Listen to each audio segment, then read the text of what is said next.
Maraming salamat po sa pagtangkilik ng ating video. Hinihikayat ko po kayong mag-like and subscribe para ma-update kayo sa susunod na nakabanata. Tara at umpisahan na natin. Maswerte ka at nakita mo ako ngayong araw dahil kung hindi ay sinisiguro ko sa iyong hihintayin mo na lang ang iyong kamatayan. Sabi ni Daryl habang inilalagay ang bicolor flower sa palayok na nasa ibabaw ng stove. Sinimulan na rin niya ang paghahanda sa iba pang mga sangkap. Maliban sa bicolor flower, nangangailangan din ang antidote ng rice vinegar at mga petal ng peony flower. Ginulat ni Daryl si Skylar habang pinapanood kung paano nito gawin ang antidote. Ginagawa na ba talaga niya ang antidote na para rito? Alam niya ba talaga ang recipe sa paggawa nito o nagkukunwari na naman siya na alam ang tungkol dito? Ang antidote para sa Heaven Cult Elixir, paano ito nagawang malaman ng ibang tao maliban sa aming Grandmaster? Bumaha ang mga tanong sa isipan ni Skylar, at sa wakas ay nagpakita na rin ang isang elixir sa kamay ni Daryl. Tapos na siya. Kainin mo ito, utos ni Daryl habang inilalagay ang pill sa bibig ni Skylar. Kahit na nagmukhang kalmado si Daryl, napuno pa rin siya ng nerbiyos sa kanyang katawan.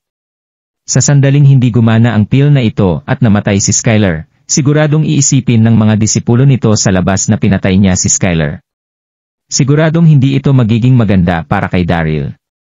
Pero habang nag-overthink si Daryl, sa loob lang ng 5 minute ay bumalik na sa normal ang namumutlang mukha ni Skylar habang tumitigil sa pangingisay ang kanyang katawan. Napabuntong hininga na lang sa kanyang sarili si Daryl. Mukhang totoo nga ang mga nilalaman ng Infinite Elixir. Nagagawa na niyang lumikha ng 2 mga pills. Una na rito ang Godly Pill at ngayon naman ay ang antidote na ito. Salamat. Salamat. Tumayo na rin ang nanghihinang si Skylar mula sa sahig.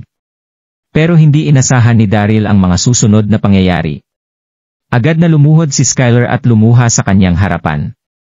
Daryl. Oh, hindi. Kuya Daryl, iligtas mo po ang aking mga kinakapatid. Uminom silang lahat ng elixir isang araw matapos ko iyong inumin. Kaya kung wala ang antidote, siguradong mamamatay silang lahat bukas. Pakiusap, nagmamakaawa ako sa iyo, iyak ni Skylar. Matapos nito ay iniyuko ni Skylar ang kanyang ulo, at idinikit sa sahig ng 3 beses. Ibinaba naman ni Daryl ang kanyang ulo, para tingnan ito at magbuntong hininga.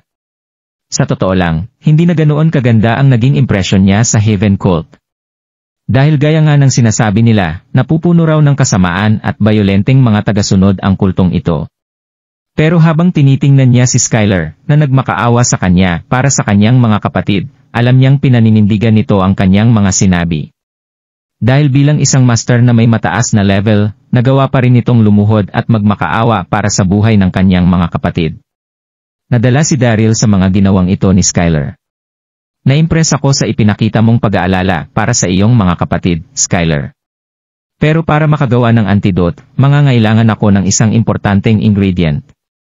Ito ay ang bicolor flower na ginamit ko para gawin ang antidote mo kanina. Agad na napuno ng pagkasabik ang mukha ni Skylar. Hindi mahirap hanapin ang ingredient na ito, Kuya Daryl. May alam akong lugar kung saan makikita ang napakaraming mga bicolor flower. Pero masyadong mapanganib ang lugar na yon sa dami ng mga halimaw na nakatira rito. Pero huwag kang magalala, sasabihan ko ang aking mga kapatid na kumuha nito para sa iyo. Pwede ka rin naming isama roon kung gusto mo. Agad na nasabik dito si Daryl. Alam niya na ang bicolor flower ay isa sa pinakaimportanteng ingredient sa napakaraming mga recipes. Kaya sa sandaling makakuha siya ng napakaraming bulaklak ay magagawa na rin niyang simulan ang paggawa sa iba pang mga elixir. Isa itong bagay na napupuno ng kahulugan sa kanya. Sasabihan ko ang aking mga kapatid na manguha ng mga bulaklak na yon ngayon din. Agad na nagmadaling umalis si Skylar matapos tumalikod kay Daryl. Matapos ang ilang hakbang muli siyang humarap kay Daryl para yumuko sa harapan nito. Kuya Daryl, nagpunta ako rito para maghanap ng gulo pero nagawa mo pa ring iligtas ang aking buhay. Saludo ako sa kabaitang ipinapakita mo. Kaya mula sa araw na ito, susunod na kami saan ka man magpunta para gawin ang lahat ng iutos mo sa akin. Dito na bilang nagliwanag ang mga mata ni Skylar habang sinasabi na. Kuya Daryl, sabi niya sana ay tanggapin mo ang alok namin sayo bilang isang hall master. Personal kong ibibigay ang posisyong ito sayo. Ha? Ang pagsali sa Heaven Cult. Hindi ito inasahan ni Daryl kaya agad siyang humanap ng paraan para matanggihan ang alok na ito. Napupuno ng pagkabayolente ang kultong ito. At ayaw niya ring madamay sa mga ito kaya nangangailangan siya ng dahilan para matanggihan ang offer na ito. Niloloko mo yata ako. Sabi ng may mapait na ngiting si Daryl, paano mo magagawang ibigay sa akin ang iyong posisyon? Hindi ba't personal kayong ina-appoint ng Grandmaster? Nagkakamali ka po Kuya Daryl, iling ni Skylar sa kanyang ulo. Sa Heaven Cult, tanging ang mga mensahero ng Yin at Yang at ang 4 na mga Guardian Kings lang ang ina-appoint ng Grandmaster. Para naman sa Hallmaster, pangkaraniwan itong ina-appoint ng mga disipulo ng aming kulto. Paminsan-minsan lang naming ipaalam ang tungkol dito sa Guardian King na humahawak sa amin. Ang White Tiger ang siyang namamahala sa hall namin dito sa Donghai City. Kaya sa sandaling pumayag po kayo, agad ko po itong ire-report kay White Tiger. Ano po sa tingin nyo? Ito. Isang bahid ng pagkadismaya ang makikita sa mukha ni Skylar, maaaring isang kulto lamang ang tingin mo sa amin, Kuya Daryl. Kaya hindi na ako masusurpresa kung ayaw mong maging bahagi namin. Mabilis namang ikinaway ni Daryl ang kanyang kamay at sinabing, hindi, nagkakamali ka riyan. Hindi ko kayo minamaliit, agad niyang pinutol ang pagsasalita ni Skylar. Matapos nito ay nagngit-ngit ang mga ngipin ni Daryl at inanunsyo na, sige, ipinapangako ko ito sa iyo. Hindi niya ito magagawang tanggihan. Isa silang grupo ng mga sincere at tapat na mga lalaki. Kaya hinding-hindi niya ito magagawa sa mga iyon. Magaling kung ganoon. Natuwa rito si Skylar. Lumuhod siya sa harapan ni Daryl at sinabing, binabati ng inyong disipulong si Skylar Burr ang bago naming Hallmaster. Tumayo ka na. Tinulungan siyang tumayo ni Daryl. Hayop, ano ang nangyari? Naging isa na ba akong Hallmaster? Napuno ng pagkasabik si Skylar sa kanyang tabi. Sasabihan ko na po ang aking mga kapatid na manguha ng mga bicolor flower ngayon din, Kuya Daryl. Sinabi niya bago nagmamadaling umalis kasama ng ilan sa kanyang mga tauhan. Sa loob ng sala, nakahinga na ng maluwag ang 3 mga nakataling babae matapos makita ang pag-alis ng mga lalaki. Wala silang kay Dedea dahil sa loob ng kwarto, nag-usap sina Daryl at Skylar. Nagwawalks na pumasok ang nakangiti, at tuwang-tuwang si Daryl sa sala para tanggalin ang tali ng mga ito.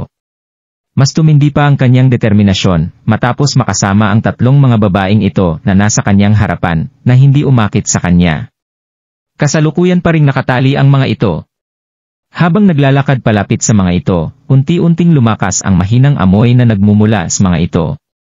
Si Yvonne ay nakasuot ng isang mahabang dress na naging mahinhin at elegante. Si Lily naman na nakasuot ng masikip na shorts na nakapagpaseksi pa ng husto sa maganda niyang katawan at ang nakaminiskirt na si Jade na nagpakita sa napakaganda at balingkinitan nitong mga hita. Maging ang mga disipulo ng Heaven Cult ay nahirapang magpigil sa kanilang sarili habang nakatingin sa mga ito. Pakawalan mo na kami Daryl. Sino rin ba ang mga taong ito? Ano ang ginagawa nila rito? Tahimik na itinanong ni Lily. Wala lang iyon, iling ni Daryl sa kanyang ulo. Ni hindi ko nga kilala ang mga yon. Nagkaroon lang ng hindi pagkakaintindihan matapos nila akong mapagkamalan bilang tao na kanilang hinahanap. Hinding-hindi niya sasabihin sa kahit na sino ang pagiging isa niyang Hallmaster, syempre. Sa bagay, hindi naging maganda ang reputasyon ng Heaven Cult sa lahat.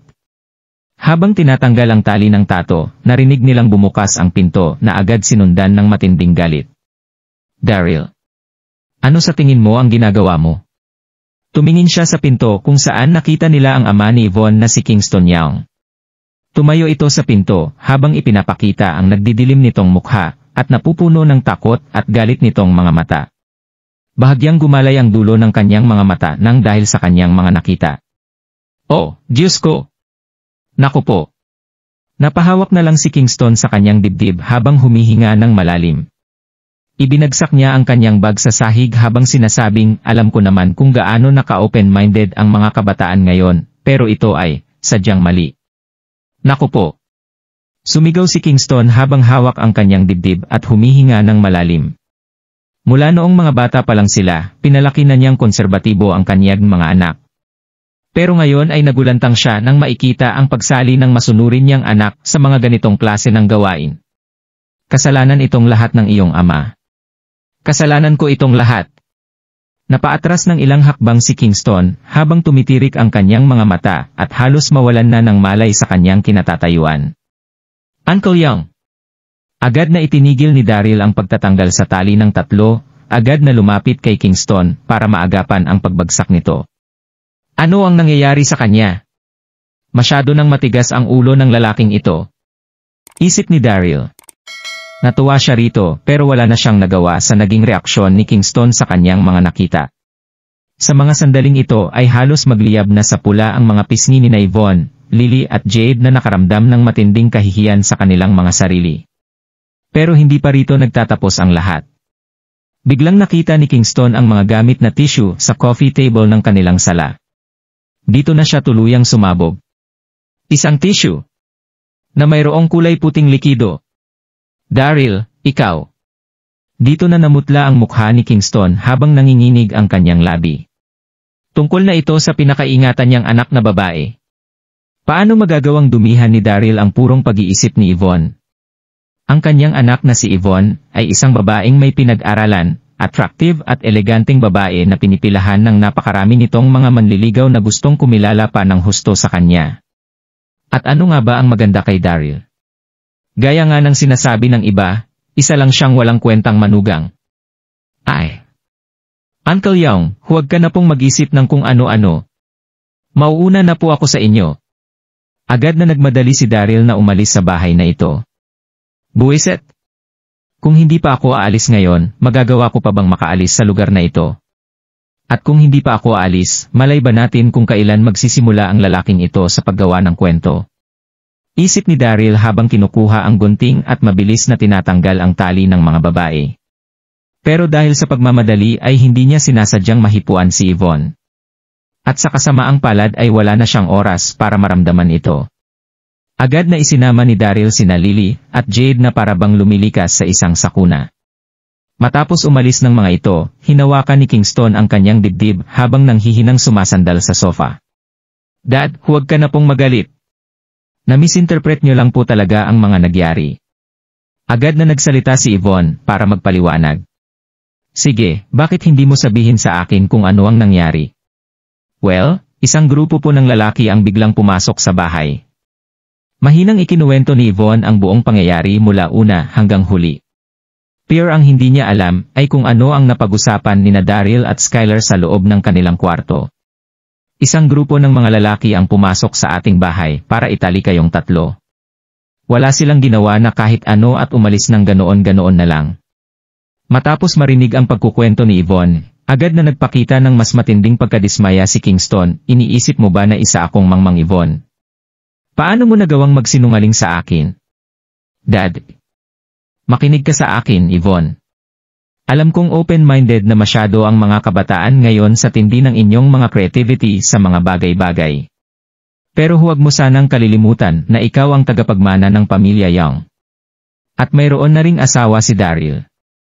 Dito na ipinikit ni Kingston ang kanyang mga mata at iniling ang kanyang ulo maging iyang si Lily. Paano niya nagawang hayaan ang kanyang asawa na gumawa ng mga ganitong klase ng bagay? Ako, agad itong sinundan ng salita ng nahihiya at napagbibintangang si Yvonne. Wala na siyang magawa para maipaliwanag ang sitwasyong ito kay Kingston. Hindi ko talaga naiintindihan. Habang mas iniisip niya ito ay mas tumitindi ang galit na kanyang nararamdaman. Ano bang mayroon kay Daryl?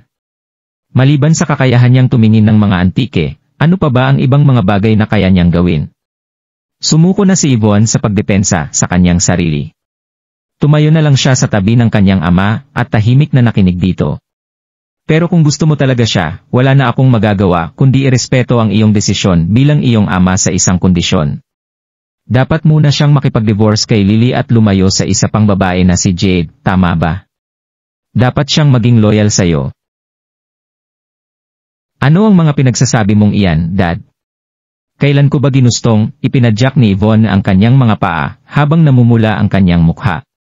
Kahit na direkta niya itong nasasabi, hindi pa rin niya napigilan ang pagpasok ng mga imahe ni Daryl sa kanyang isipan. Masyadong mahirap para sa kahit na sinong malaman ang iniisip ni Daryl. Palagi niyang sinusurpresa ang lahat. At ayon sa ibang tao, isa lang siyang basura, isang duwag at walang kwentang tao. Pero, ang kilala niyang Daryl ay isang taong kasing misteryoso ng karagatan. At agad siyang napapanatag sa bawat sandaling kasama niya ito. Kakaiba ang bagay na ito, bakit niya magagawang mag-isip ng ganitong mga bagay? Nagbublush na inisip ni Yvonne. Matapos umalis sa bahay ni Yvonne, ipinarada ni Lily ang sasakyan sa entrance ng isang supermarket. Daryl, bakit hindi mo kaya ihatid si Jade pauwi? Sabi ni Lily, mag-grocery na muna ako para maipaghanda ka ng hapunan ngayong gabi. Ipaghahanda mo ako ng hapunan. Nagugulat na inisip ni Daryl. Nitong nakaraang 3 taon, palaging siya ang naghahanda ng hapunan nilang tatlo. Kaya hindi niya naisip na magagawa ni Lily na paghandaan pa siya ng hapunan. Sige. Tango ni Daryl habang nagdadrive paalis matapos makitang pumasok si Lily sa supermarket. Silang dalawa na lang ang natira sa sasakyan. At matapos makita na nagiging awkward si Jade, tumawa si Daryl at sinabing, huwag kang nerbiyosin. Hindi naman ako nangangagat. Hindi naman ako ninenerbiyos, bulong ni Jade, habang na-awkward na nilalagay ang kanyang mga kamay sa gitna ng kanyang mga hita. Hindi nga nangangagat si Daryl pero natatakot pa rin siya rito. Noong magkita sila noon sa Moonlit River, nakita niya, gamit ang kanyang mga mata, si Samson Facey, ang mismong ninong ni Harry na yumuko sa harapan ni Daryl. At ngayong araw ay nagawa niyang sermonan si Felix Blakely sa telepono. Nagsisi ng husto si Jade matapos niyang pandirihan noon si Daryl at paglabahin ng kanyang mga damit. Sino nga ba ang mag-aakala na ganoon kahaba ang pasensya ni Daryl? Alam kong ikaw ang best friend ni Lily. Sabi ni Daryl, mula noong ikasal kami, alam kong naging maganda ang turing mo sa kanya at kung gaano ka kasinsere bilang isang kaibigan. Palagi mo siyang naiisip sa bawat sandaling may magandang mangyari ayo. Kaya ngayon, gusto ko sanang magbigay ng isang mabuting balita sa iyo. Tumingin sa kanya si Daryl at sinabing, magtatayo ako ng isang real estate company, at agad itong dinagdagan ng, at gusto kitang maging chairman nito. Talaga. Isang masaya at nasasabik ng ngiti ang makikita sa mukha ni Jade. Ngumiti at tumango naman dito si Daryl. Gumawa si Daryl ng kanyang research tungkol dito. Ang dalawang nangungunang mga industriya sa kasalukuyan ay ang entertainment at ang real estate industry. At sa loob ng 10 taon ay inaasahang magtatamasa ng isang stable, pagunlad ang lahat ng mga negosyong nasa ilalim ng mga industriyang ito. Dahil patok na sa mga consumer ngayon ang paggastos para sa kanilang mga idolo, hindi na nga maikakaila pa ang potensyal ng entertainment industry. Pero mayroon na siyang Platinum Corporation na mayroong mga patok na show na nagpapakita sa mga sikat nitong mga artista. Kaya oras na para ituon ni Daryl ang kanyang pansin sa real estate industry. Alam ni Daryl na naging maganda ang real estate business na hawak ni Felix Blakely. At dahil gusto nang mag-expand ni Felix sa labas ng probinsya, ayaw naman ni Daryl na gumawa ng kompetisyon sa gitna nilang dalawa. Nalaman din niya na gagamitin ang ilang parte ng lupa sa labas ng Donghai City para sa mga underground station. Kaya sa sandaling itayo ni Daryl ang kanyang real estate company, bibilhin niya ang mga lupang ito bago pa itayo ang mga pinaplanong underground station sa mga ito. Siguradong kikita siya ng malaki habang itinatayo ang mga station na ito. Para tuluyang itayo ang kanyang real estate company, nangangailangan si Daryl ng isang mapagkakatiwalaang chairman. Kahit na isang babae si Jade, mayroon na itong karanasan pagdating sa real estate, at kasakuluyan din itong nagtatrabaho para sa isang interior design company. Kaya sobra-sobra na ang kanyang qualifications para maging isang chairman. Mas malaki ng 5 beses kaysa sa pangkaraniwang market rate ang matatanggap mong sahod, ikinaway ni Daryl ang kanyang kamay habang nagsasalita. Nagulat dito si Jade na nagsabing, mas mataas ng 5 beses. Thank you. Maraming salamat po, Daddy Daryl. Nasasabik na sumagot dito si Jade. At ang tanging gusto niya lang gawin ay bigyan ng halik ang lalaking tinatawag niya na Daddy, matapos siyang nitong bigyan ng isang napakagandang trabaho. Walang problema. Pero mayroon akong isang kondisyon. Agad na pinutol ni Daryl ang pagsasalita ni Jade, babayaran kita ng ganito kalaki dahil palagi kang kasama ni Lily. Kaya mula sa araw na ito, agad mong sasabihin sa akin sa sandaling maharap sa anumang problema si Lily. Ipinapangako ng anak mong tatapusin niya ang ibinigay niyong misyo sa kanya. Tuwang-tuwa na sinabi ni Jade. Kung nagustuhan mo ang mga ganitong video, huwag mong kalimutan mag-like and subscribe. Panoorin mo na rin ang mga naunang kabanata para lalong maubos ang oras mo.